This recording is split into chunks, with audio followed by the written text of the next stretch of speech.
ಎಲ್ಲರಿಗೂ ನಮಸ್ಕಾರ. ನನ್ನ ಹೆಸರು ಛಾಯಾ ಅಂತ. ಒಂದು ಕಾಲೇಜಲ್ಲಿ ಕೆಮಿಸ್ಟ್ರಿ ಪ್ರೊಫೆಸರ್ ಆಗಿ ವರ್ಕ್ ಮಾಡ್ತಾ ಇದ್ದೀನಿ.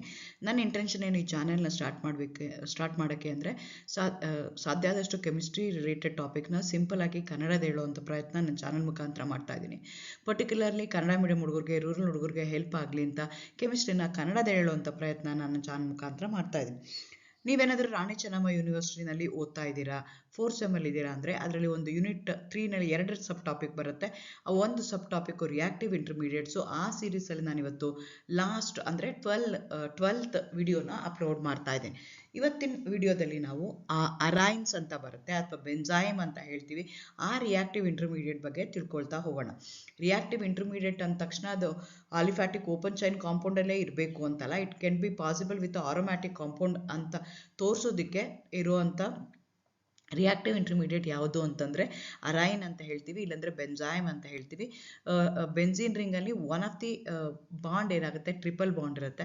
ಅಂಥದಕ್ಕೆ ನಾವೇನಂತ ಕರಿತೀವಿ, ಬೆಂಜೈಮ್ ಅಂತ ಹೇಳ್ತೀವಿ. ಅದು ಹೇಗೆ ಜನ್ರೇಟ್ ಆಗುತ್ತೆ, ಅದು ಸ್ಟೆಬಿಲಿಟಿ ಹೆಂಗೆ ಎಕ್ಸ್ಪ್ಲೈನ್ ಮಾಡೋದು, ಅದು ಇದೇ ಇಲ್ಲ ಅಂತ ನಾವು ಟ್ರ್ಯಾಪ್ ಮಾಡೋದು ಹೇಗೆ, ಐಡೆಂಟಿಫಿಕೇಷನ್ ಮಾಡೋದು ಹೇಗೆ, ಡಿಟೆಕ್ಟ್ ಮಾಡೋದು ಹೇಗೆ, ಅದನ್ನು ಇವತ್ತು ಇನ್ ಡೀಟೇಲ್ ಆಗಿ ತಿಳ್ಕೊಳ್ತಾ ಹೋಗೋಣ. Again welcome to Kenchaya. ನನ್ನ ಚಾನಲ್ನ ಸಬ್ಸ್ಕ್ರೈಬ್ ಮಾಡಿ, ಶೇರ್ ಮಾಡಿ, ಸಪೋರ್ಟ್ ಮಾಡಿ. ಸೊ ನಿಮ್ಗೆ ಆಲ್ರೆಡಿ ಗೊತ್ತಿದೆ ರಿಯಾಕ್ಟಿವ್ ಇಂಟರ್ಮೀಡಿಯೇಟ್ಸ್ ಅಂದರೆ in between they neither the reactant not the product. ಅಂಥದಕ್ಕೆ ನಾವೇನಂತ ಕರಿತೀವಿ, ಇಂಟರ್ಮೀಡಿಯೇಟ್ಸ್ ಅಂತ ಕರಿತೀವಿ. ಲೈಫ್ ಸ್ಪ್ಯಾನು ತುಂಬ ಕಡಿಮೆ ಇರೋದಕ್ಕೋಸ್ಕರ, ಹೈಲಿ ಅನ್ಸ್ಟೇಬಲ್ ಆಗಿರೋದಕ್ಕೋಸ್ಕರ, ಹೈಲಿ ರಿಯಾಕ್ಟಿವ್ ಆಗಿರೋದಕ್ಕೋಸ್ಕರ immediately they get converted to one form to another form. ಹಾಗಾಗಿ ಅವನ್ನ ನಾವು ರಿಯಾಕ್ಟಿವ್ ಇಂಟರ್ಮೀಡಿಯೇಟ್ಸ್ ಅಂತ ಕರಿತೀವಿ. ಆ reactive intermediate in case of aromatic species ಏನಾದರೂ ಇದೆಯಾ ಅಂತ ನೋಡಿದ್ರೆ ಇದೆ. ಆ ಇಂಟರ್ಮೀಡಿಯೇಟ್ಗೆ ನಾವು ಏನಂತ ಕರಿತೀವಿ, ಬೆಂಝೈನ್ ಅಂತ ಕರಿತೀವಿ, ಇಲ್ಲಾಂದರೆ ಅರೈನ್ ಅಂತ ಕರಿತೀವಿ. AR stand for aromatic, YNE stand for triple bond. So BEN ಏನಿದೆಯಲ್ಲ ಅದು ಬೆನ್ಝೀನ್ ಒಳಗಡೆ ಟ್ರಿಪಲ್ ಬಾಂಡ್ ಇರುವಂಥದ್ದು. ಬೆನ್ಝೀನ್ ಅಂದರೆ ನಿಮ್ಗೆ ಗೊತ್ತು, ಆಲ್ಟರ್ನೇಟಿವ್ ಸಿಂಗಲ್ ಅಂದರೆ ಡಬಲ್ ಬಾಂಡ್ ಇರುವಂಥದ್ದು. ಅಂತ ಸೈಕ್ಲಿಕ್ ಕಾಂಪೌಂಡ್ಗೆ ನಾವು ಏನಂತ ಕರಿತೀವಿ, ಬೆನ್ಝೀನ್ ಅಂತ ಕರಿತೀವಿ. ಅದರಲ್ಲಿ ಒನ್ ಆಫ್ ದಿ ಬಾಂಡ್ ಏನಾದರೂ ಟ್ರಿಪಲ್ ಬಾಂಡ್ ಆಯಿತು ಅಂದರೆ ಅಂಥದಕ್ಕೆ ನಾವು ಏನಂತ ಕರಿತೀವಿ, ಬೆನ್ಝೈನ್ ಅಂತ ಕರಿತೀವಿ. ಸೊ ಬೆನ್ಝೀನ್ ಇನ್ವಾಲ್ವಿಂಗ್ ರಿಯಾಕ್ಷನಲ್ಲಿ ಸಮ್ಟೈಮ್ಸ್ ಈ ಥರ ಇಂಟರ್ಮೀಡಿಯೇಟ್ ಬರುತ್ತೆ. ಆ ಇಂಟರ್ಮೀಡಿಯೇಟ್ಗೆ ನಾವು ಬೆನ್ಝೈನ್ ಅಂತ ಕರಿತೀವಿ. Especially they are found as a result of elimination with substituted aromatic compounds. ನಿಮಗೆ ಗೊತ್ತು, ಆರೋಮ್ಯಾಟಿಕ್ ಕಾಂಪೌಂಡ್ಸ್ ಏನಾಗುತ್ತೆ, they generally undergo substitution reaction. So ಹಾಗಾಗಿ ಅಲ್ಲಿ ನಿಮ್ಗೆ ಏನಾಗ್ತಾ ಹೋಗುತ್ತೆ ಅಂದರೆ, ಲೈಕ್ ಹ್ಯಾಲೋಜಿನೇಟೆಡ್ ಐಸೋಲೇಟೆಡ್ ಬೆನ್ಝೀನ್ ರಿಮ್ಸಲ್ಲಿ ಆ ಥರ ರಿಯಾಕ್ಷನ್ಸ್ ಇನ್ವಾಲ್ವ್ ಆದಾಗ ನಿಮಗೆ ಬರುವಂಥ ಇಂಟರ್ಮೀಡಿಯೇಟ್ಗೆ ನಾವೇನಂತ ಕರಿತೀವಿ, ಬೆನ್ಝೈನ್ ಅಂತ ಕರಿತೀವಿ. ಇದಕ್ಕೆ ಡಿಹೈಡ್ರೋ ಬೆನ್ಝೀನ್ ಅಂತಲೂ ಕರೀತಾರೆ, ಅರೈನ್ ಅಂತಲೂ ಕರೀತಾರೆ. ನಾ ಮುಂಚೆನೇ ಹೇಳ್ದಂಗೆ ಅರೈನಲ್ಲಿ AR ಅಂದರೆ ಆರೋಮ್ಯಾಟಿಕ್, YNE ಅಂತಂದರೆ YN ಅಂದರೆ ಟ್ರಿಪಲ್ ಬಾಂಡ್ ಇರೋವಂಥದ್ದು. ಡಿಹೈಡ್ರೋ ಅಂತ ಹೇಳ್ತೀವಿ. ಡಿ ಅಂದ್ರೇನು, ಯಾವಾಗೂ ನಾವು ಆರ್ಗ್ಯಾನಿಕ್ ಕೆಮಿಸ್ಟ್ರಿಯಲ್ಲಿ ಡಿ ಅಂತ ಯಾವಾಗ ವರ್ಡ್ ಯೂಸ್ ಮಾಡ್ತೀವಿ, ರಿಮೂವ್ ಮಾಡ್ಬೇಕಾರೆ. ಎಷ್ಟು ಬೆನ್ಝೀನಲ್ಲಿ ಏನು ಮಾಡ್ತಾ ಇದ್ದೀವಿ ನಾವು, 2 ಹೈಡ್ರೋಜನ್ನ ರಿಮೂವ್ ಮಾಡಿದ್ದೀವಿ. ಹಾಗಾಗಿ ಡಿಹೈಡ್ರೋ ಬೆನ್ಝೀನ್ ಅಂತ ನಾವು ಇದನ್ನು ಕರಿತೀವಿ. Short lived intermediate bearing a carbon triple bond ಅಂಥದಕ್ಕೆ ಆರೋಮ್ಯಾಟಿಕ್ ಸಿಸ್ಟಮ್ ಇದೆಯಲ್ಲ, ಅದಕ್ಕೆ ನಾವೇನಂತ ಕರಿತೀವಿ, ಬೆನ್ಝೈನ್ ಅಂತ ಕರಿತೀವಿ. ಚಿತ್ರದಲ್ಲಿ ತೋರಿಸಿರೋಂಗೆ ಅದಕ್ಕೆ ನಾವು ಬೆನ್ಝೈನ್ ಅಂತೀವಿ. ಆಲ್ಟರ್ನೇಟಿವ್ ಸಿಂಗಲ್ ಅಂದರೆ ಡಬಲ್ ಬಾಂಡ್ ಇದ್ದರೆ ಬೆನ್ಝೀನ್ ಇರುತ್ತೆ, ಅಲ್ಲಿ ಒಂದು ಡಬಲ್ ಬಾಂಡ್ ಏನಾಗುತ್ತೆ, ಇನ್ನೊಂದು ಟ್ರಿಪಲ್ ಬಾಂಡ್ ಆಗಿ ಕನ್ವರ್ಟ್ ಆಗುತ್ತೆ. ಆ ಥರ ಇಂಟರ್ಮೀಡಿಯೇಟ್ಸ್ಗೆ ನಾವೇನಂತ ಕರಿತೀವಿ, ಅರೈನ್ ಅಥವಾ ಬೆನ್ಝೈನ್ ಅಂತ ಕರಿತೀವಿ. ಇದು ಹೇಗೆ ಬರುತ್ತೆ ಅಂದರೆ, ಅಂದರೆ ಇದು ಆ್ಯಸ್ ಅನ್ ಇಂಟರ್ಮೀಡಿಯೇಟ್ ನಿಮ್ಗೆ ಏನಾಗುತ್ತೆ ಅಂದರೆ, ಎಲಿಮಿನೇಷನ್ ಅಡಿಷನ್ ರಿಯಾಕ್ಷನ್ ಆಗಬೇಕಾದ್ರೆ ನಿಮ್ಗೆ ಇಲ್ಲೇನಾಗ್ತಾ ಹೋಗುತ್ತೆ, ಕಾಣಿಸ್ಕೊಳ್ತಾ ಹೋಗುತ್ತೆ. ಈ ಏನು ಬೆನ್ಝೈನ್ ಇದೆಯಲ್ಲ, ಅದು sp2 ಹೈಬ್ರಿಡೈಸ್ಡ್ ಆಗಿರುತ್ತೆ. Pi bond formed because of triple bond ಬಂತು ಅಂತಂದರೆ, ಅಲ್ಲಿ ಇನ್ನೊಂದು ಬಾಂಡ್ ಬಂತು ಅಂದರೆ ಅದು ಹೈಬ್ರಿಡೈಸ್ ಪೈ ಬಾಂಡ್ ಆಗಿರುತ್ತೆ. ಅದು sp2 ಹೈಬ್ರಿಡ್ ಆರ್ಬಿಟಲ್ ಕಂಬೈನ್ಗೆ ಬರುವಂಥದ್ದು ಆಗಿರುತ್ತೆ. All the carbon atom in benzyne is sp2 hybridized. ಆ ಟ್ರಿಪಲ್ ಬಾಂಡ್ ಇರುವಂಥದ್ದು sp2 ಹೈಬ್ರಿಡೈಸ್ಡೇ ಆಗಿರುತ್ತೆ. ಹೇಗೆ ಅಂತ ನಾನು ಮುಂದಕ್ಕೆ ಹೇಳ್ತೀನಿ ಅದನ್ನು. ಅಲ್ಲೇನಾಗಿರುತ್ತೆ, they are perpendicular to the plane of the ring ಆಗಿರುತ್ತೆ. ಹಾಗಾಗಿ the new bond of the benzyne is formed by the sideways overlapping of the sp2 orbitals of the two adjacent carbon atoms. Since the side-wise overlapping is not effective, the new bond is weak and hence a benzene is highly strained and reactive molecule. The strain energy of the benzene has been estimated about 50 kilocalories per mole, more strained than cyclopropane.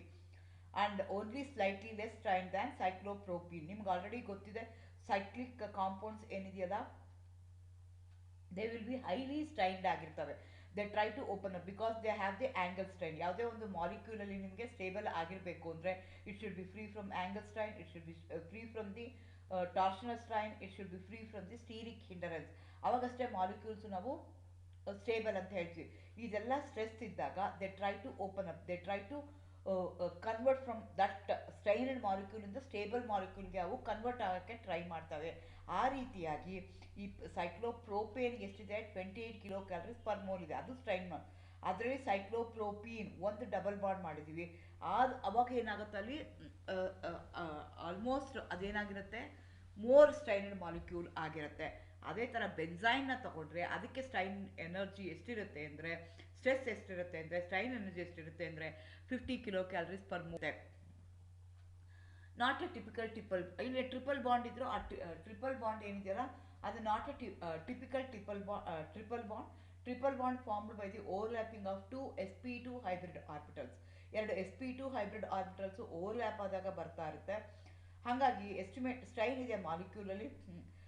Note that the sp2 orbital involve in the triple bond are at 90 degree to the p orbitals of the aromatic pi system. ಹೇಗಿರುತ್ತೆ ಅಂತಂದರೆ 90 ಡಿಗ್ರಿಗಿದೆ ಅದು. ಹಾಗಾಗಿ ಏನಾಗ್ತಾ ಇದೆ ಅಂತಂದರೆ ಆ molecule ಏನಾಗ್ತಿದೆ poor overlapping leads to the very weak triple bond easily broken by the nucleophile.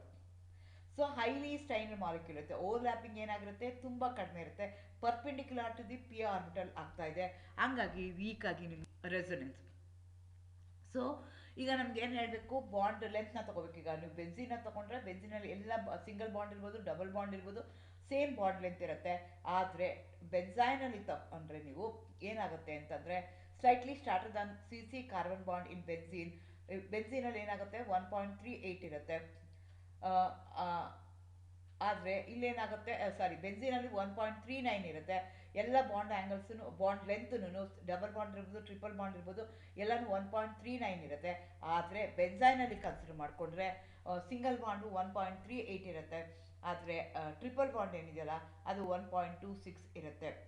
Triple bond is about 1.26 angstrom longer or weaker than that of the ethine, and adjacent carbon-carbon bond is about 1.38 angstrom and slightly shorter than that in the benzene. ಆ ರೀತಿಯಾಗಿ structure ಇಲ್ಲಿ ನಿಮಗೆ ಗೊತ್ತಾ ಹೋಗುತ್ತೆ. The triple bond region is high electron density and linearity does not maintain due to ring strain. ರಿಂಗಲ್ಲಿ lot of strain ಇರೋದಕ್ಕೋಸ್ಕರ linearity ಅಲ್ಲಿ maintain ಆಗಲ್ಲ. Sideways overlapping of sp2 orbital from the additional pi bond outside the ring and out of the plane of the pi system of the ring. Hence the aromatic character is not disturbed due to the additional pi bond. ಇದೇನಾಗ್ತಿದೆ ಎಲ್ಲ ಬಾಂಡನ್ನು sp2 hybridise ಆಗ್ತಾ ಇದೆ. ಆ triple bond ಇರೋದು ಏನಾಗ್ತಿದೆಯಲ್ಲ strain ಇದೆ, ಅದೇನಾಗ್ತಿದೆ out of the ring ಆಗ್ತಾ out of the plane ಆಗ್ತಿದೆ, ಔಟ್ಸೈಡ್ ದಿ ರಿಂಗ್ ಆಗ್ತಾ ಇದೆ and perpendicular to the p orbital ಆಗ್ತಿದೆ. ಹಾಗಾಗಿ ನಿಮ್ದು ಆರೋಮ್ಯಾಟಿಕ್ ಕ್ಯಾರೆಕ್ಟರ್ ಏನಿದೆಯಲ್ಲ ಅದು ಡಿಸ್ಟರ್ಬ್ ಆಗಲ್ಲ. Benzyne is aromatic in nature. In the triple bond, one of the pi system formed by the sideways overlapping of the two unhybridized p orbital as a contribution towards the aromatic sextet, while the other pi system formed by the sideways overlapping of the two sp2 orbitals is not effective and it is very weak, so that it has no contribution towards aromaticity as it is present out of the plane of the aromaticity, whereas the continuous delocalization of pi electron system is going on. So ಅದು ಇದಾಗಿರುತ್ತೆ. Okay, stability consider ಮಾಡಿಕೊಂಡ್ರೆ it is stable because aromatic ಅಂತ ಹೇಳ್ತೀವಿ. All the aromatic compounds they going to have an additional stability. So it can be explain using the Huckel's rule of aromaticity. So 6 pi electrons are there. Aromaticity is not disturbed because of the sp2 hybrid orbital which is out of the plane, which is perpendicular to the plane, which is not into the picture of the aromaticity. ಹಂಗಾಗ್ತಾ ಇದೆ. ಹಾಗಾಗಿ ಏನಾಗ್ತಿದೆ aromatic ಇದೆ. ಹಂಗೆ life span, no doubt that life span ತುಂಬ ಕಡಿಮೆ ಇದೆ, but it can be stabilized because of the Huckel's rule ಅಂತ ಹೇಳ್ಬೋದು. ಓಕೆ, ಯಾವ ರಿಯಾಕ್ಷನ್ಸಲ್ಲಿ ಬರುತ್ತೆ ಅಂತ ಕನ್ಸಿಡರ್ ಮಾಡಿಕೊಂಡ್ರೆ aryl halides with a no activating group proceed through the benzyne mechanism ಅಂತ ಹೇಳ್ತೀವಿ. Aryl halides when made to react with a strong base it going to give the ರೀಜಿಯೋ specific isomers ಬರ್ತಾ ಹೋಗುತ್ತೆ. By using the different nucleophiles. ಇಲ್ಲಿ ಏನು ಮಾಡ್ತಾ ಇದ್ದೀನಿ, ನಾನು ಕ್ಲೋರೋಬೆನ್ಸಿನ ತಗೊಳ್ತಾ ಇದ್ದೀನಿ. ಕ್ಲೋರೋಬೆನ್ಸಿನ್ಗೆ ನಾನು ಸೋಡಮೈಡ್ ಜೊತೆಗೆ ರಿಯಾಕ್ಟ್ ಮಾಡ್ತಾ ಇದ್ದೀನಿ. ಆವಾಗ ನಿಮ್ಗೆ ಏನಾಗ್ತಿದೆ ಅಂದರೆ ಅನಿಲಿನ್ ಬರ್ತಾ ಹೋಗುತ್ತೆ. ಆವಾಗ ನಿಮಗೆ ರೀಜಿಯೋ ಸ್ಪೆಸಿಫಿಕ್ ಆಗಿ ಬರುತ್ತೆ. ಸೊ ನಿಮಗೆ ಎಲ್ಲಿ ಬರುತ್ತೆ ಪ್ರಾಡಕ್ಟ್ ಅನ್ನೋದನ್ನು ಎರಡು ಪ್ರಾಬಬಿಲಿಟೀಸ್ ಇದೆ, ಎಲ್ಲಿ ಬರುತ್ತೆ ಅಂತ ನಾನು ಈಸಿಯಾಗಿ ಹೋಗಬಹುದು. ಮೆಕ್ಯಾನಿಸಮ್ನ ತಗೊಂಡ್ರೆ ಎಲ್ಲಿ ಬರುತ್ತೆ ಅಂತಂದರೆ ಇದೇ ಕನ್ವರ್ಷನ್ ಆಫ್ ಕ್ಲೋರೋಬೆನ್ಸಿನ್ ಟು ಅನಿಲಿನ ತಗೊಂಡ್ರೆ ಇದು 3 ಸ್ಟೆಪ್ಪಲ್ಲಿ ಆಗುತ್ತೆ. ಸೆಕೆಂಡ್ ಸ್ಟೆಪ್ಪಲ್ಲಿ ನಿಮಗೆ ಬೆನ್ಸೈನ್ ಇಂಟರ್ಮೀಡಿಯೇಟು ಬರ್ತಾ ಹೋಗುತ್ತೆ. ಫಸ್ಟ್ ಅಲ್ಲಿ ಏನಾಗುತ್ತೆ ಅಂದರೆ abstraction of the ortho proton of the chlorobenzene carbanion formation ಆಗುತ್ತೆ. ಸೊ ನಿಮ್ಗೆ ಏನಾಗ್ತಿದೆ, ಸೋಡಮೈಡಲ್ಲಿ Na+NH2 ಮೈನಸ್ ಆಗುತ್ತೆ. ಆ NH2 ಮೈನಸ್ ಏನಿದೆಯಲ್ಲ, ಬೇಸ್ ಏನಿದೆಯಲ್ಲ, that going to abstract the hydrogen. ಅದು ಅಮೋನಿಯಾ ಆಗಿ ಹೊರಗಡೆ ಹೋಗ್ಬಿಡುತ್ತೆ. ಆ ಕಾರ್ಬನ್ ಮೇಲೆ ನೆಗೆಟಿವ್ ಚಾರ್ಜ್ ಇರುತ್ತೆ. ಆ ಕಾರ್ಬನ್ ಮೇಲೆ ಇರೋ ನೆಗೆಟಿವ್ ಚಾರ್ಜ್ ನೆಕ್ಸ್ಟ್ ಬಾಂಡ್ಗೆ ಹೋಗಿ Cl ಮೈನಸ್ ಹೊರಗಡೆ ಹೋಗುತ್ತೆ, ಕಾಣಿಸ್ಕೊಳ್ತಾ ಹೋಗುತ್ತೆ. ಇಲ್ಲಿ ನೋಡಿ, ಆ ಚಿತ್ರಕ್ಕೆ ಇಲ್ಲಿ ನೋಡ್ಕೊಳ್ಳಿ, ಎರಡು ಏನಿದೆ, they are poor overlapping between the 2 adjacent sp2 hybrid orbitals ಆಗ್ತಿದೆ. ಡಬಲ್ ಬಾಂಡ್ ಬರ್ತಾ ಇದೆ, ನೋ ಡೌಟ್, ಬಟ್ ಅದು ರೆಸನೆನ್ಸ್ ಹೈಬ್ರಿಡ್ ಆಗುತ್ತೆ. ಹಾಗಾಗಿ stability to some extent I can explain using. ಈ ಸ್ಟೆಪ್ಪಲ್ಲಿ ನಿಮ್ಗೆ ಏನಾಗ್ತಾ ಇದೆ ಅಂದರೆ ಕ್ಲೋರೈಡ್ ಅಯಾನ್ ಎಲಿಮಿನೇಟ್ ಆದಾಗ ನಿಮಗೆ ಟ್ರಿಪಲ್ ಬಾಂಡ್ ಬರ್ತಾ ಇದೆ. ಆ ಟ್ರಿಪಲ್ ಬಾಂಡ್ ಏನಿದೆಯಲ್ಲ ಹೈಲಿ ಅನ್ಸ್ಟೇಬಲ್ ಆಗಿದೆ, because they are perpendicular to the plane of the p orbital ಇದೆ, ಔಟ್ ಆಫ್ ದಿ ರಿಂಗ್ ಇದೆ. ಹಾಗಾಗಿ ಹೈಲಿ ಅನ್ಸ್ಟೇಬಲ್ ಮಾಲಿಕ್ಯೂಲ್ ಮತ್ತು ಟ್ರಿಪಲ್ ಮಾಲಿಕ್ಯೂಲ್ ಅಲ್ಲಿ ನಿಮಗೆ ಬರ್ತಾ ಹೋಗುತ್ತೆ. ಅದು because as I already told you, it is highly reactive. Same system ಮೇಲೆ ಅಮೋನಿಯಾ ಇರುತ್ತೆ, ಅಮೋನಿಯಾ ಜೊತೆಗೆ ಅದು again it going to react, thereby you are going to get the ಅನಿಲೀನ್. ಹೀಗಾಗಿ ಒಂದು ಆರೋಮ್ಯಾಟಿಕ್ ಸಿಸ್ಟಮಲ್ಲಿ ನಿಮಗೆ ಒಂದು ಇಂಟರ್ಮೀಡಿಯೇಟ್ ಬರುತ್ತೆ. ಆ intermediate which going to contain triple bond. ಹಂಗಾಗಿ ಇದನ್ನು ಅರೈನ್ ಅಂತ ಕರೀತಾರೆ, ಇಲ್ಲಾಂದರೆ ಬೆನ್ಸೈನ್ ಅಂತ ಕರೀತಾರೆ. ಬೆನ್ಝೀನ್ ರಿಂಗಲ್ಲಿ one of the double bond get converted into triple bond. ಅಂಥ ಇಂಟರ್ಮೀಡಿಯೇಟ್ಗೆ ನಾವು ಏನಂತ ಕರಿತೀವಿ, ಬೆನ್ಸೈನ್ ಅಂತ ಕರಿತೀವಿ. ಹೈಲಿ ರಿಯಾಕ್ಟಿವ್ ಆಗಿರುತ್ತೆ, ಲೈಫ್ ಸ್ಪ್ಯಾನು ತುಂಬ ಇರುತ್ತೆ, ಮಾಲಿಕ್ಯುಲರ್ ಲಾಟ್ ಆಫ್ ಸ್ಟ್ರೈನ್ ಇರುತ್ತೆ, ಸ್ಟ್ರೆಸ್ ಇರುತ್ತೆ. ಆ ಸ್ಟ್ರೆಸ್ ಕಡಿಮೆ ಮಾಡ್ಕೊಳ್ಳೋಕ್ಕೆ ಅದು immediately it going to react and it going to get converted into some other product. So ಹಾಗಾಗಿ ನೀವು ನೀಟಾಗಿ ಅದನ್ನು ನೋಡ್ಕೋಬೇಕಾಗತ್ತೆ. ಕೆಮಿಸ್ಟ್ರಿ ಅಂದ ತಕ್ಷಣ, ಯಾವುದೋ ಒಂದು ಮೆಕ್ಯಾನಿಸಮ್ ಅಂದ ತಕ್ಷಣ we feel that it is very difficult ಅಂತ ಇಲ್ಲ. ಮತ್ತೆ ಪ್ರಾಕ್ಟೀಸ್ ಮಾಡ್ತಾ ಇದ್ರೆ ಅದು ನಿಮ್ಗೆ ಈಸಿ ಅನಿಸುತ್ತೆ. ಹಾಗಾಗಿ organic chemistry is just like chess. More you play with it, you are going to get acquainted more to its. ಮತ್ತೆ ಪ್ರಾಕ್ಟೀಸ್ ಮಾಡ್ತಾ ಇದ್ರೆ ನೀವು ಅದನ್ನು ಕಲ್ತ್ಕೊಳ್ಳೋಕ್ಕೆ, ಅರ್ಥ ಮಾಡ್ಕೊಳ್ಳೋಕ್ಕೆ ಈಸಿ ಆಗುತ್ತೆ.